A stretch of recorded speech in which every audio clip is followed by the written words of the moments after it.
আপনারা জাগনা ছিলাম কিভাবে তাকে ওই বাড়ির থেকে বিপদ থেকে মুক্তি করা যায়।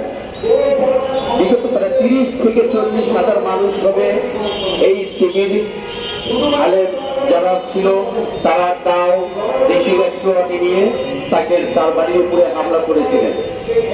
কিন্তু সেখানে একটি মানুষ আমাদের ওই এলাকার ভিতরে প্রবেশ করবে সেই পথটাও ছিল না। এই অবস্থায় আস্তে আস্তে আস্তে আমরা যখন প্রশাসনের দিকে দৃষ্টি রাখতে থাকি কিন্তু তারা বলতেছে যে আমরা সারা দিচ্ছি, কিন্তু 3 থেকে 3.5 ঘন্টা হয়ে যায়, তখনই তাদের সারা পাইনি। শেষের 1 থেকে 1.5টার দিকে সেনাবাহিনী এসে তখন আমাদের কিছুটা নিয়ন্ত্রণ করে, এরপরে আমরা আস্তে আস্তে সকাল হলে তাদেরকে নিরাপত্তায় নিয়ে আসি।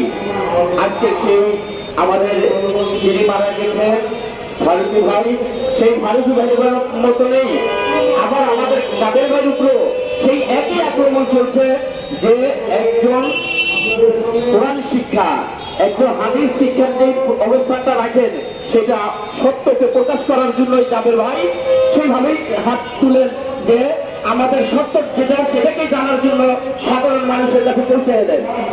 কিন্তু সেই ব্যক্তিকে মারার ষড়যন্ত্র করেছেন এই সাধারণ জামাত শিবির যারা আছে তারা।